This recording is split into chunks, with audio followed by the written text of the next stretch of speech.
एक माह पहले यहाँ मुझे सेमिनार पे बुलाया गया था और दूसरे दिन लाहौर में मेरी कमीज़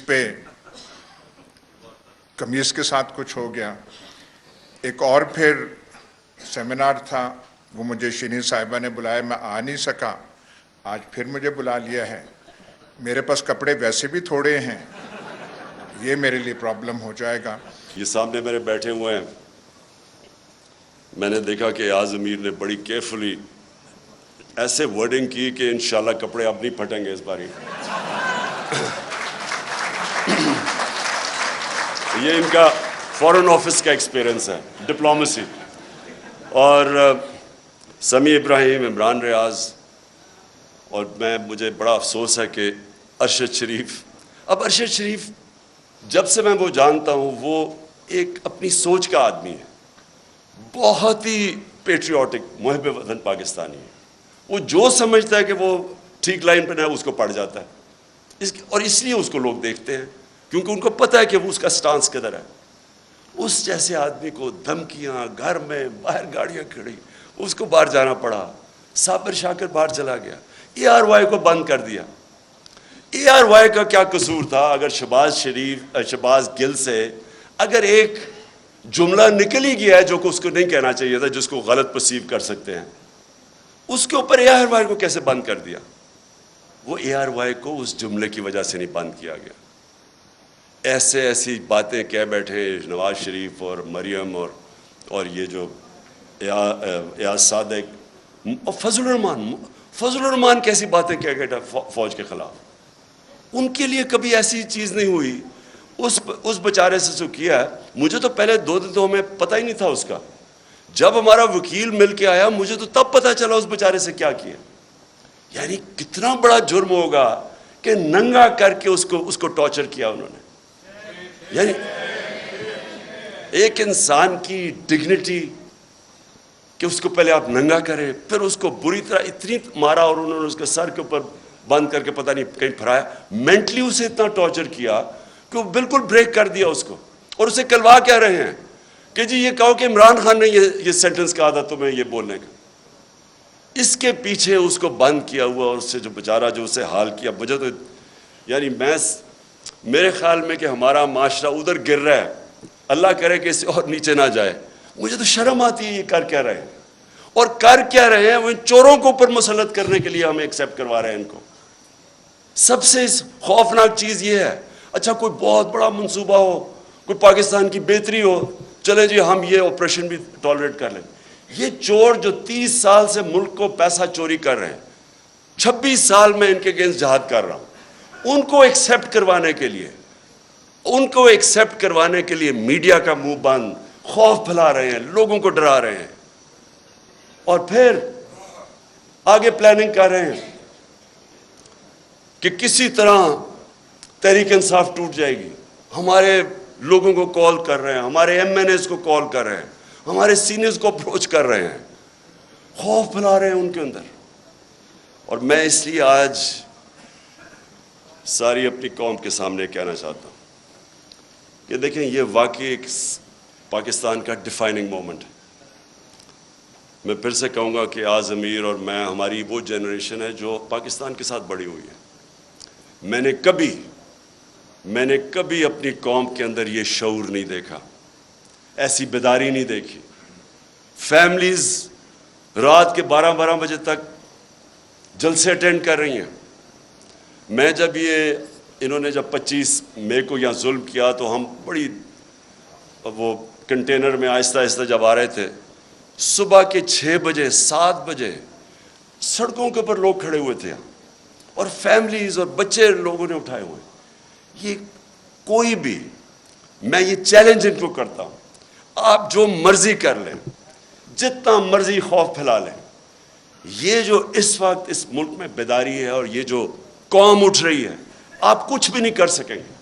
आप जो मर्जी कर लें, ये कौम, ये जो बेदारी का और शऊर का जिन है, ये कभी बोतल में आप वापस नहीं डाल सकते। और जितना आप इसके ऊपर ऑपरेशन करेंगे और जितना लोगों के ऊपर जुल्म करेंगे, اسے شہباز گل سے پوچھ رہے جی عمران خان کھاتا کیا ہے. پہلے تو اسے کہہ رہے ہیں کہ عمران خان کے خلاف سٹیٹمنٹ دو, پھر کہتے کھاتا کیا ہے. میں آپ سب کو بتانا چاہتا ہوں کہ یہ ایسے نہیں وہ پوچھ رہے ہیں کھاتا کیا ہے کہ ان کو میری ڈائٹ کی اتنی فکر نہیں ہے. 4 شہباز شریف کے جو گواہ تھے FIA کے 16 ارب کے کرپشن کیس کے اندر, 4 گواہ 2 مہینے کے اندر ہارٹ اٹیک سے مرے ہیں. ان کو کھانے کا ہی پتا تھا کہ وہ کھاتے کیا ہیں. اس کا جو انویسٹیگیٹر تھا ڈاکٹر رضوان FIA کا, وہ ہارٹ اٹیک سے مرا. جو دوسرا انویسٹیگیٹر تھا اس کو ہارٹ اٹیک ہوا لیکن بچ گیا. اور یہ کھاتے کیا ہیں پتا ہوتا ہے تو یہ پھر ان کو آگے پھر کیسے ان کو ٹھکانے لگاتے ہیں. تو میں یہ آخر میں اپنے نیوٹرلز کو پیغام دینا چاہتا ہوں. کیا آپ کو فکر ہے اس قوم کی؟ بالکل ایاز امیر نے ٹھیک بات کی. آپ کو پتہ ہے ملک کدھر جا رہا ہے؟ کیا کسی ملک کی جو معیشت کا اس وقت حال ہے, کیا جب تک پولیٹیکل سٹیبلٹی نہیں آتی معیشت ریکور کر سکتی ہے؟ معیشت کیسے آپ کی ٹھیک ہوگی جب ایک ملک میں کسی کو واقعی نہیں پتا, مجھے نہیں پتا, کسی کو نہیں پتا کہ 1 مہینے 2 مہینے 3 مہینے میں کیا ہوگا. میں نے اگر آج معیشت اس طرح اوپر جاتی ہے, دولت میں اضافہ تب ہوتا ہے جب ملک میں انویسٹمنٹ ہوتی ہے, نوکریاں ملتی ہیں, ویلتھ کریشن ہوتی ہے. تو جو بھی انویسٹمنٹ کرتا ہے وہ پہلے دیکھتا ہے کہ آج اگر میں پیسہ انویسٹ کروں گا تو 3-6 مہینے 1 سال کے بعد اس کو سرٹنٹی چاہیے ہوتی ہے, اس کو سٹیبلٹی چاہیے ہوتی ہے اگر پیسہ اس نے انویسٹ کر رہا ہے. آج کون انویسٹ کرے گا؟ اور یہ اگر یہی آپ کا خیال ہے کہ بہت بڑی اچیومنٹ ہو گئی کہ جی وہ ابھی سعودی عربیہ سے پیسہ آ جائے گا اور ادھر سے آ جائے گا پیسہ UAE سے یا چائنا نے, اس سے تو یہ تو کینسر کا علاج ڈسپلن سے کر رہے ہیں آپ. اگر ویلتھ کریشن ہی نہیں ہو رہی اور آپ قرضے لیتے جا رہے ہیں تو قرضے تو واپس کرنے ہیں آپ نے, تو ڈیٹ سروسنگ تو بڑھتی جا رہی ہے. ہم جب پہلا سال تھا تو جتنا ہم نے ٹیکس اکٹھا کیا آدھا ٹیکس چلا گیا ڈیٹ سروس, قرضوں پہ سود دینے پہ, تو سارے ملک کے لیے آدھا ٹیکس رہ گیا. سو اس لیے یہ کوئی حل ہے کہ آپ سمجھیں کہ تھوڑے قرضے آ گئے تو چلو تھوڑا اور ملک آگے چل جائے گا؟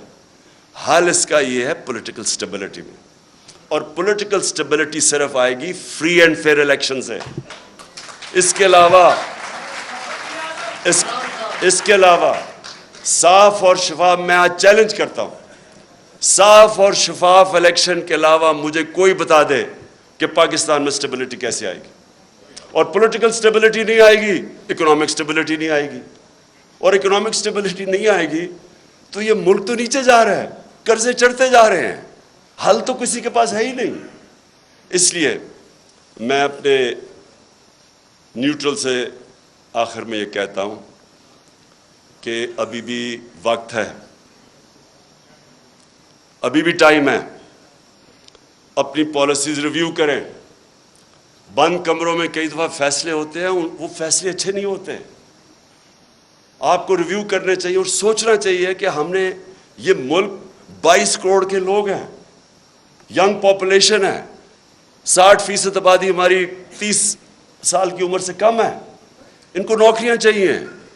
اور اگر اس وقت صحیح فیصلے نہیں ہوں گے اور یہ کمپاؤنڈ فیلئر کیا جائے گا کہ انہی لوگوں کے اوپر کوشش کریں گے کہ سختی کر کے آپریشن کر کے کہیں ہم ان چوروں کو ایکسیپٹ کر جائیں.